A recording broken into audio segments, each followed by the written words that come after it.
All right, to continue from the last video, which will be heavily edited, we now have basic adjustments, 3 DNGs, or digital negatives, that have no compression but will be put into a panorama. We have 1 image that will be edited, and we will apply HDR type effects to that 1 image. We have 3 images in here, in this folder, that we will do HDR effects to also. And you can see that this is the proper exposure. The next one was underexposed by 1 stop, and then this was overexposed by 1 stop. So we'll be combining those into HDR. And then we'll be doing a split tone. So we've discussed metadata and how that has all the information about the file. And you can see that any image that has this little Death Star-like icon means that it has been edited in Camera Raw. Okay? You can see this image does not, and this image has not, but these have been edited in Camera Raw. When we opened them up, they opened up the original CR2s and then saved them as DNGs. So let's go in to one and just start editing it. Now, from Bridge, if you double-click on a JPEG, it will automatically open in Photoshop, but that's not what we want. We want to go into the Camera Raw. So we can hit this little icon here, or right-click, open in Camera Raw, and it will open this part of Photoshop. It shows us the image, it shows us the histogram, which is a visual representation of all of the values in our image. We have white balance, exposure, contrast, highlights, shadows, whites and blacks, and then clarity or presence. So let's start at the very top. This histogram is telling us that there are actually no white pixels at all. This is the highlight component. The middle is the exposure or midtones, and then shadows in black.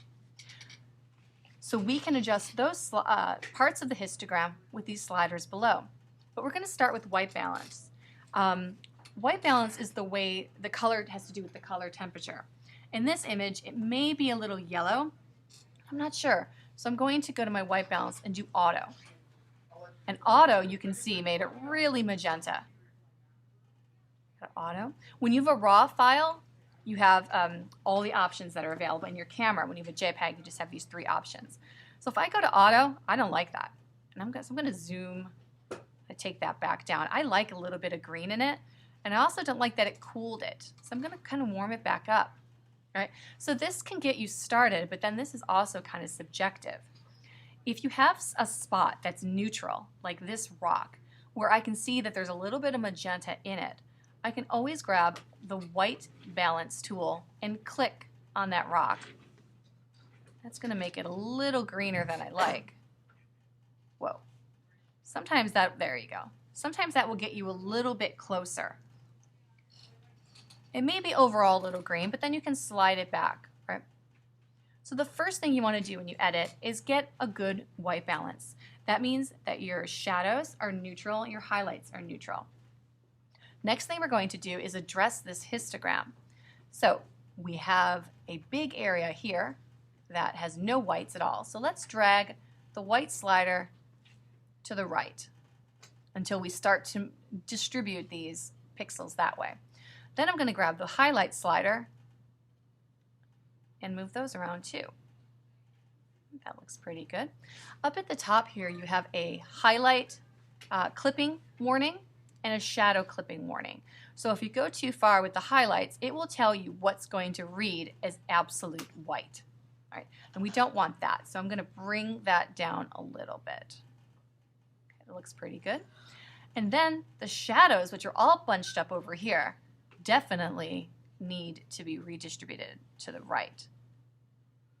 So look how that, if you do the letter P is before and after, you can see how we're lightening it up considerably and we're opening up the shadows. I think we could probably even go a little further with it.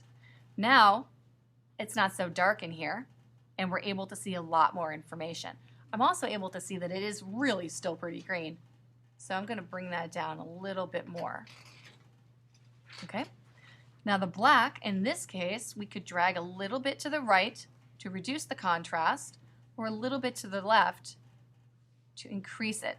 we are getting kind of a spike in our histogram, so I think it's safe to say that we could drag it a little bit to the right. Now again, the letter P for preview, before and after. The last thing we're going to do in this basic panel is clarity. And the clarity just gives it a little bit of a punch by increasing the mid-tone contrast. So this is the before and this is after.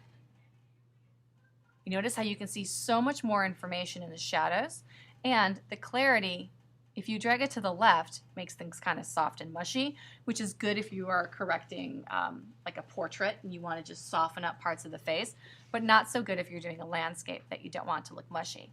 So I like to give it just a little bit of clarity. Vibrance will increase the vibrance of the colors that are the least prominent. So it will affect maybe the pinks and the yellows the most.